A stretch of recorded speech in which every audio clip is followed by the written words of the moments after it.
Hi Scorpio, welcome to your weekly love reading. Let's see what's going to happen for you this week in terms of love. Okay. 8 of Pentacles. This is someone that's very hardworking. 8 is the infinity symbol. So this is very powerful, infinite connection. You're mirroring each other in certain ways. And this person is making the same pentacle over and over and over again. But I feel like it's a good thing. I'm hearing that when they're at work, they're thinking about you. Whenever they have some alone time at work, they're thinking about you. And there's a fire in the background, they're thinking very passionately about you. Page of Cups. So meeting you came as a surprise to them. They weren't expecting this meeting. Again, I feel this is someone hinting their feelings or trying to show you their feelings in the way that they are able to. Maybe it's a work situation, so they can't fully.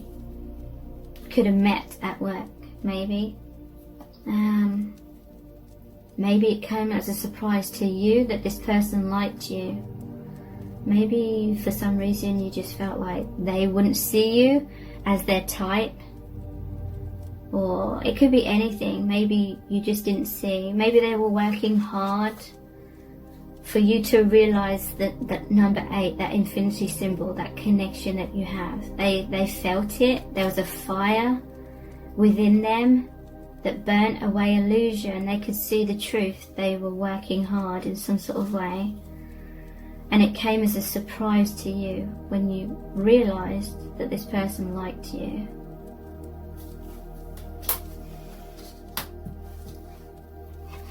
Maybe there was some self-worth issues that made you think, oh, that person would never like me. 7 of Swords.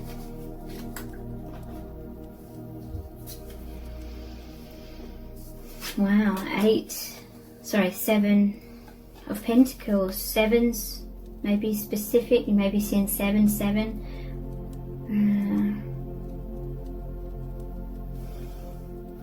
Okay.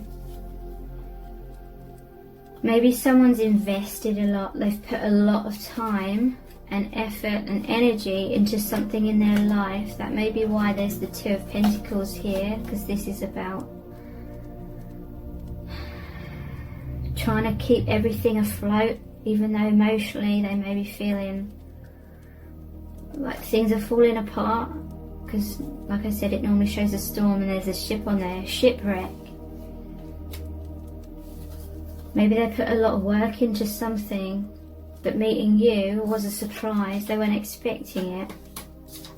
So now they're like lifting their head up from their work or whatever they invested in. They're sort of taking a step back and like getting to higher ground to see the bigger picture. This is all about investment. It's like, should I continue investing in something that I was doing over and over and over again?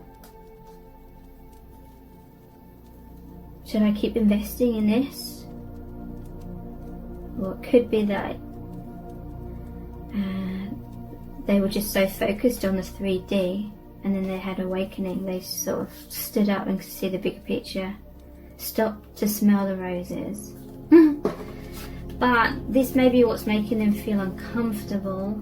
That 2 of Pentacles, stormy sea behind, and they kind of just don't want to face maybe what is being presented to them. They don't want to face like the thing that's coming into their awareness about some sort of investments they've made. So they may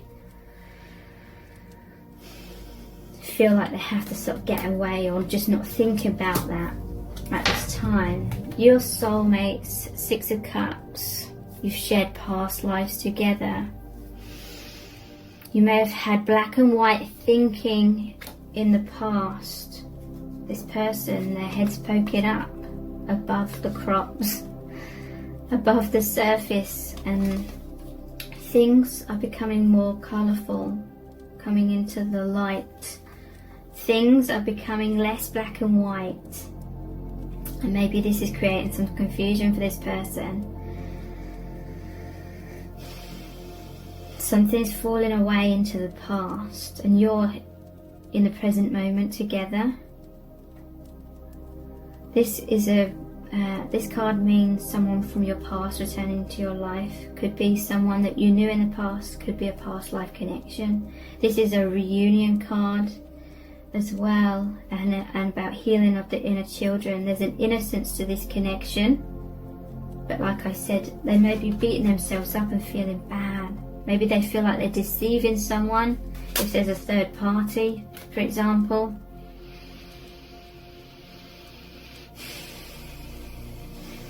But Six of Cups talks about an innocence, as does the Page of Cups.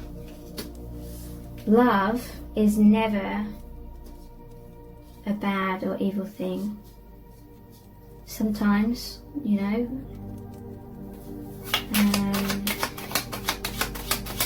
how we act can maybe not be the best decision sometimes, but love in and of itself is never a bad thing. Always embrace love. Love is what sets you free. Love is what heals you. Wow. Oh my God, we have Three of Swords, heartbreak, Five of Cups. Something's falling away here, but there's a new opportunity. This is clarifying the Six of Cups. Since meeting you, you're some kind of soulmate, and they feel so much love, but they also feel a lot of fear. A fear of heartbreak, maybe with a third party situation. Look, Three Swords here, Three Cups here. But there's an opportunity for love to blossom. And it could mean between you and this person, it could mean between them and the person they're already with. Okay? So that's why maybe they're feeling a lot of confusion, they're feeling all over the place. And Spirit is saying don't stress about it too much. Like, you will know what to do when the time is right, whatever direction that may be. Interesting. I'm noticing a tower here. Like I said, where was it? This one. I always see that as them on top of the tower. There's the water. Someone may be freeing themselves from something they felt stuck in because they found their soulmate, the thing that they were searching for. And there's heartbreak. Maybe someone's going to feel betrayed or something. Time will tell.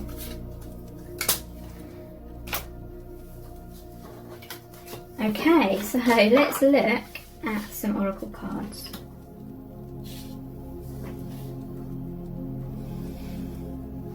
Sorry, I just had to pause the video because my memory card was getting really full up.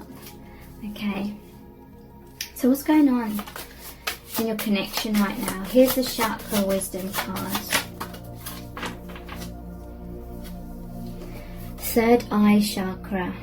Acknowledge Spirit. I trust in a higher source and I acknowledge my direct connection with it. So this connection is a portal to the divine and their messages for you, their love for you. In the stillness, I listen for the wisdom inside and I am open to the spirituality that is within and all around me. I know that love is the creative force.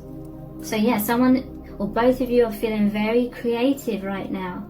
That's what that Eight of Pentacles was about. I know that love is the creative force.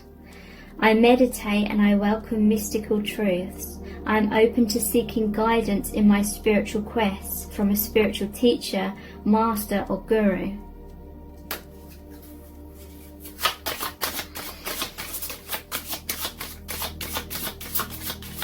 What's going on in your connection? Crown chakra. Grace. The grace of a higher power is with me, and I move through life knowing this truth. Someone had to become aware of that, or have that awareness deepened. The divine is with you. The divine loves you. You felt betrayed. You felt abandoned. You felt like your dreams maybe were unrealistic. The universe was going to disappoint you. But there's so much. They want you to know there's so much more to unfold. And you're becoming aware of this now. And this is a brand new beginning. I believe in a higher power, and I know that it is within me and around me, offering assistance and guidance. I surrender all my fears and burdens to a higher power. So yes, someone's feeling stressed and they're really saying, just try to relax right now and go with the flow and listen to that guidance. It will guide you on your path. I open to receive grace and I trust in a higher power. I am worthy. So yeah, they may not have felt worthy, kind of feeling betrayed by the divine, maybe forgotten by the divine.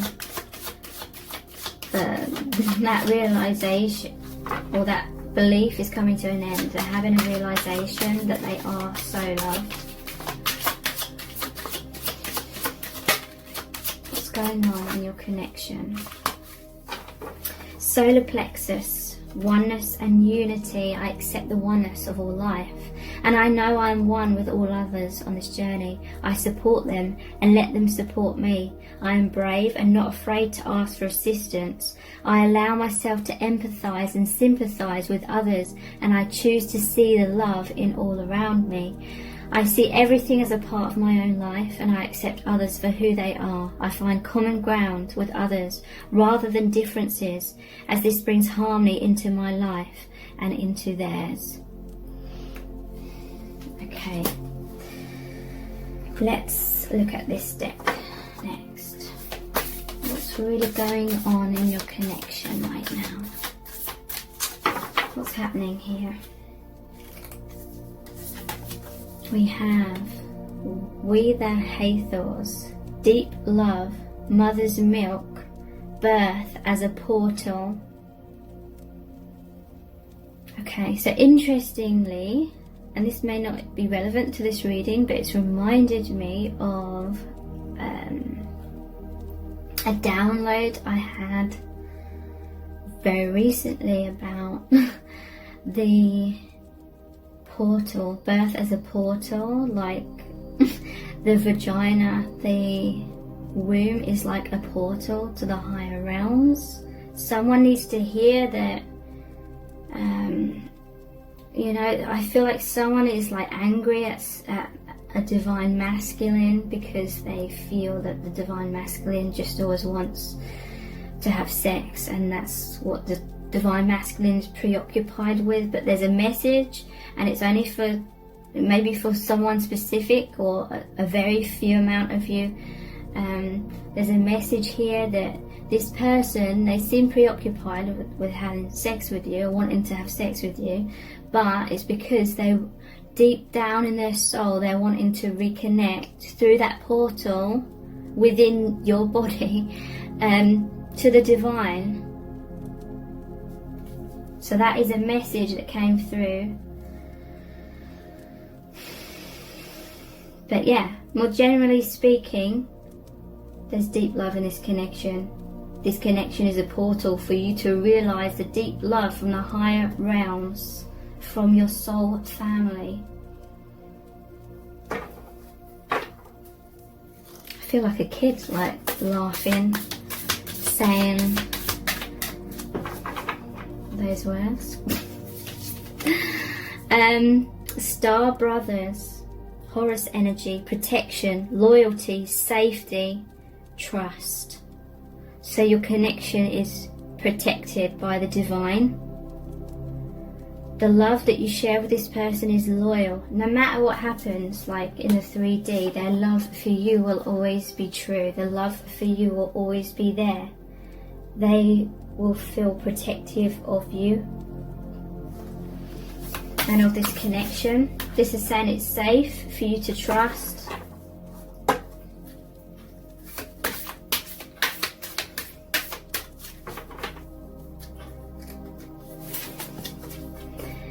The blue flame, spontaneous awakening, activation, integration time.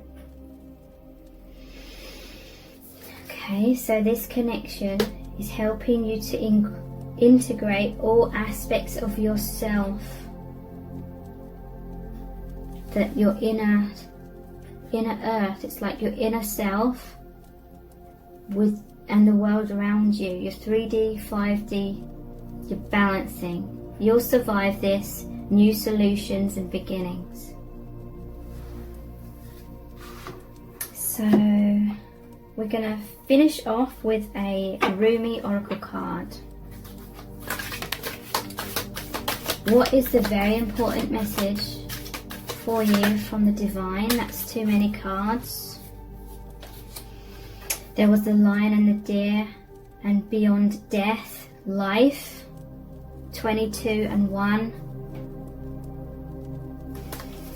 But I'm not going to read those, I just want one card. This happened in set cards number 1, but I'll be reading forever. Cosmic Heart, that's come out a lot recently, number 8. So this is a very important message if you've watched a couple of my readings and this Cosmic Heart has come out. I was dead, I became alive. I was tears, I became laughter. Isn't that like the Ten of Swords? From that to the sun energy. I remember holding up the sun. Excuse me. I hate it when the cards are all out of order.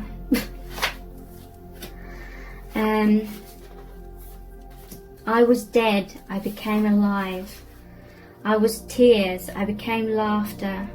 The power of love arrived and made me everlasting power. I have seen everything. I have no fear. I have the heart of a lion. Wow, that lion card came out just then. I shine like Venus. That's by Rumi. I hear it and weep. In sublime reverence I bow to this living, beating, loving heart of the universe. It echoes throughout all of creation. Once, some time ago, I was deaf. I had heard not one true sound, much noise, but no truth. So I believed in many things not worth believing in. Then in a moment of my crisis that cracked my heart open, I was given a gift. Though I felt fear and confusion, a gift came to me more powerful than those temporary ailments.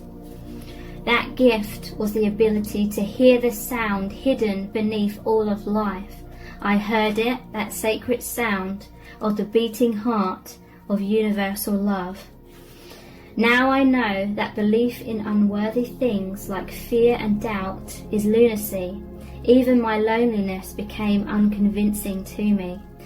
We are animated by this living heartbeat, part of life that is sustained by it. You and I, the planets, the birds and the fishes emerge from the great source because of this beating heart of the universe. It pumps life through our veins. What proof of this is needed?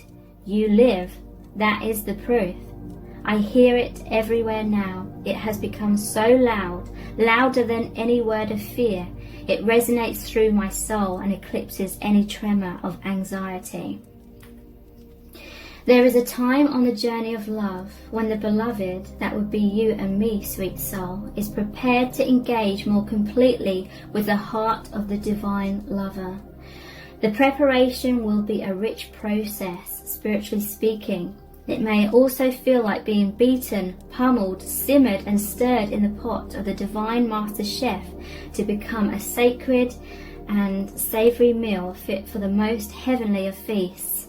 This is a courageous and bold process, one that will create the most delicious aromas in the soul, and yet it is one that will likely take us right to the places we would rather avoid, places of confrontation with pain, but where the loss of its grip on our being no longer lets us quake and retreat from life in fear or uncertainty. You have been through these tantalizing trials, the push to surrender fear, the realization your attempts at control amount to not so much actually, so why not abandon them altogether? The trials have asked you to confront every part of your being that holds itself back in resistance to what is, in resistance to what life presents at this very moment. You have been asked to become comfortable with the possible discomfort of not knowing, and to understand you don't have to understand anything for life to work out with perfect synchronicity and generous grace. You have been asked to bear darkness without losing hope for the return of the light. You have been asked to trust in your own heart wisdom when your mind was terrorized by nightmares and hallucinations of fear. They were so powerful that you were convinced they must be real, that you must be crazy not to run and hide somewhere, somehow. And yet here you are, still loving, still wise, and ready for a love bigger than you've ever experienced before. So we step forward together, you and I. I link my arm through yours and urge you on. Let us run together and jump over the edge. No more half living in any way for you and me. We will weep crystal clear tears and will laugh with such joy that stars will burst forth, born upon our exaltations.